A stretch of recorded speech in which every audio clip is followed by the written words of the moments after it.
O sol se punha sobre os arredores de São João do Piauí, mas não era o sol que se punha, era algo que apenas se assemelhava a ele. A luz que descia sobre as colinas de terra vermelha era dourada, mas não quente, não acariciava a pele, não aquecia o ar. Era como se o céu tivesse sido pintado com tinta queimada, uma cor que não pertencia a este mundo, uma cor que não deveria existir. Ainda assim, o povo da região dizia que o sol ainda estava lá, que a natureza do tempo se alterara, mas que o sol continuava seu caminho, que os velhos tinham razão, o mundo não termina onde a vista alcança. Acontece, às vezes, que ele se estende além da visão. O sinal do sinal se apagou, não foi um acidente elétrico, não havia falhas na rede nem raios, foi como se o ar tivesse se esquecido de carregar eletricidade. O último sinal de rádio de São João do Piauí, transmitindo às 23h17, foi interrompido por um silêncio que não era silêncio. Era um ruído baixo, quase inaudível, que se repetia em ondas lentas, como uma respiração. Os técnicos do posto de rádio, ao ouvirem o som, desligaram os equipamentos. Um deles, o jovem Alcides, jurou ter visto, por um instante, as paredes do prédio se moverem não como se estivessem tremendo, mas como se estivessem expandindo, se alargando para dentro, como se o espaço fosse um órgão vivo. O primeiro a desaparecer foi o professor de geografia, o senhor Raimundo. Ele saiu na madrugada de domingo para buscar um mapa antigo no arquivo da escola. Nunca voltou. A polícia foi chamada. Encontraram a porta do armário aberta, mas o mapa que ele buscava, um mapa antigo do município com anotações manuscritas de 1932, estava no chão, com as letras borradas, como se tivessem sido escorridas com água. Quando o chefe da equipe, o delegado Raimundo, não parente do professor, tocou o papel, sentiu um frio que não era físico, um frio que vinha da mente. O papel não estava úmido. Mas ele jurou que por um segundo ouviu um sussurro, uma palavra, uma única palavra, não aqui. Aos poucos, a cidade foi se fechando sobre si mesma. As pessoas pararam de sair de casa após o pôr do sol. Os cachorros não latiam mais, os gatos sumiram. E os pássaros, os que ainda cantavam, cantavam em tons que não existiam no sistema musical humano. As vozes das aves pareciam deslocadas, como se estivessem falando em uma língua que o cérebro humano não deveria reconhecer, mas que de alguma forma entendia e sentia. O único que não se assustou foi o velho Joaquim, o guarda florestal. Ele vivia numa cabana no alto da Serra das Almas, onde diziam que as árvores cresciam em forma de espiral e que às vezes, ao amanhecer, suas raízes se moviam. Joaquim, com os olhos cinzentos como pedra de rio e a pele rachada pelo vento, não acreditava em espíritos, nem em alienígenas, nem em Deus.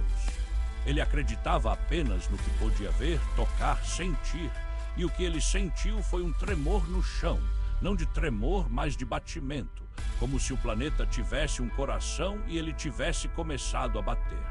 Naquela noite, Joaquim foi ao topo da serra, levou sua lanterna, mas não a acendeu, porque sabia que a luz não era para ver, era para ser vista, e o que quer que estivesse lá embaixo não queria ser visto.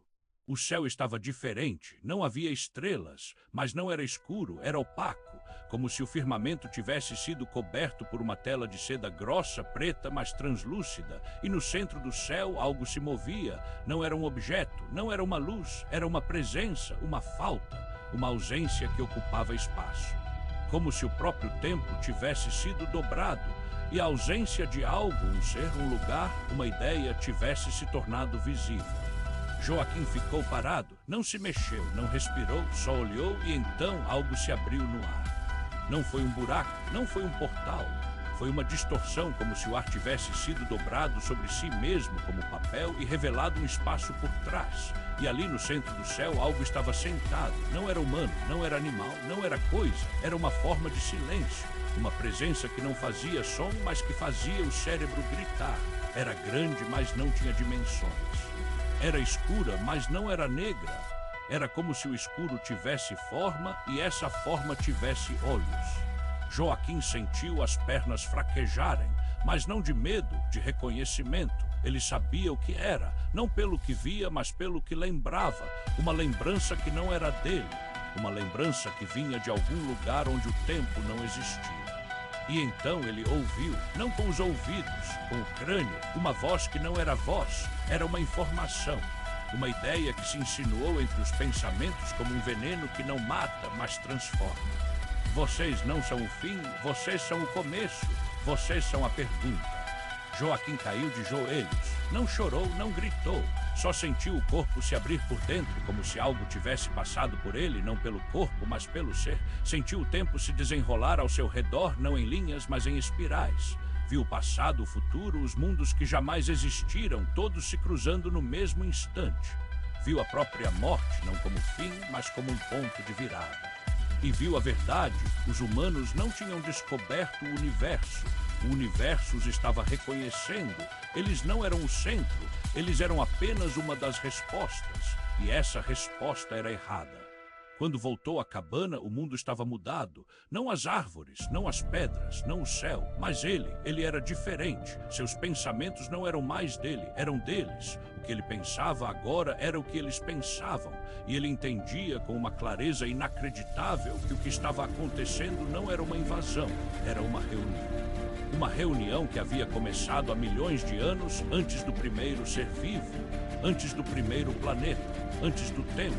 E agora, finalmente, os humanos tinham sido encontrados, não por acaso, por necessidade. Na manhã seguinte, o povo de São João do Piauí acordou com os olhos estranhos. Não eram os olhos deles. Tinham cor um verde pálido, como musgo em pedra antiga, e refletiam luz que não existia. As crianças começaram a falar em línguas que não haviam sido ensinadas. As velhas cantavam canções que não tinham nome. E os homens, mesmo os que não tinham visto nada, sentiam uma dor no peito, como se algo dentro deles estivesse se desdobrando, como se seu DNA estivesse sendo reescrito por uma inteligência que não era biológica. O delegado Raimundo foi ao hospital. O médico, o doutor, Lúcio, estava sentado no chão de costas para a parede com os olhos abertos, mas vazios. Seus dedos se moviam, desenhando figuras no chão com o dedo indicador. Figuras que eram geometria impossível, triângulos que não tinham vértices, círculos que se entrelaçavam no espaço tridimensional como cordas vivas. E o médico, enquanto desenhava, sorria, um sorriso que não era humano, um sorriso que pertencia a algo que não tinha boca. Ele não está doente, disse uma enfermeira, a voz fraca. Ele está entendendo, e isso é pior do que a loucura. No mesmo dia, o rádio voltou a funcionar. Não havia sinal de estação, apenas uma voz que não parecia vinda de lugar nenhum, uma voz que não tinha tom, mas que transmitia emoção. E o que dizia era simples. Você já estava aqui, você sempre esteve aqui, você é parte da resposta, você é o eco, você é o que fala quando o silêncio se move. O povo começou a se reunir, não por ordem, não por medo, por necessidade, como se algo dentro deles o chamasse. Todos foram para a serra, todos menos Joaquim. Ele não foi, ele estava no topo da colina, estava de pé, com os braços abertos e os olhos fechados. O céu se abriu não com trovões, com silêncio absoluto, e no centro algo se materializou. Não era um objeto, era um não-lugar, uma forma que não existia em espaço ou tempo, mas que ocupava o mundo como se fosse uma realidade secundária. Era grande, era pequena, era tudo, era nada. E então uma voz, não uma voz, uma reverberação, uma coisa que não era som, mas que era ouvida em cada célula do corpo. Obrigado por voltar. Joaquim não respondeu. Ele não precisava, ele já sabia. Ele não era Joaquim. Era apenas uma das formas que eles tinham escolhido para se comunicar, para se lembrar, para se reconectar. A cidade de São João do Piauí desapareceu. Não foi destruída, não foi atacada, foi simplesmente absorvida, como se o mundo tivesse fechado um olho. Como se o tempo tivesse se dobrado e, ao se abrir, o lugar não existisse mais. As ruas, as casas, os carros, os cemitérios, tudo desapareceu. Mas não por explosão, por esquecimento. Como se a memória do lugar tivesse sido apagada da mente do universo. E no lugar onde o povo estava, só restou uma coisa. uma pedra de cor negra com texturas que não se pareciam com nada da terra, e sobre ela uma inscrição, não em letras, em padrões, em formas que, se olhadas por muito tempo, faziam a visão se desfazer, e quem olhasse por mais de 30 segundos sentia algo no cérebro, uma lembrança de algo que nunca aconteceu, mas que sempre existiu. Na cidade de Belém do Pará, um menino de 9 anos acordou com os olhos verdes e disse pela primeira vez: "Acho que eles estão voltando."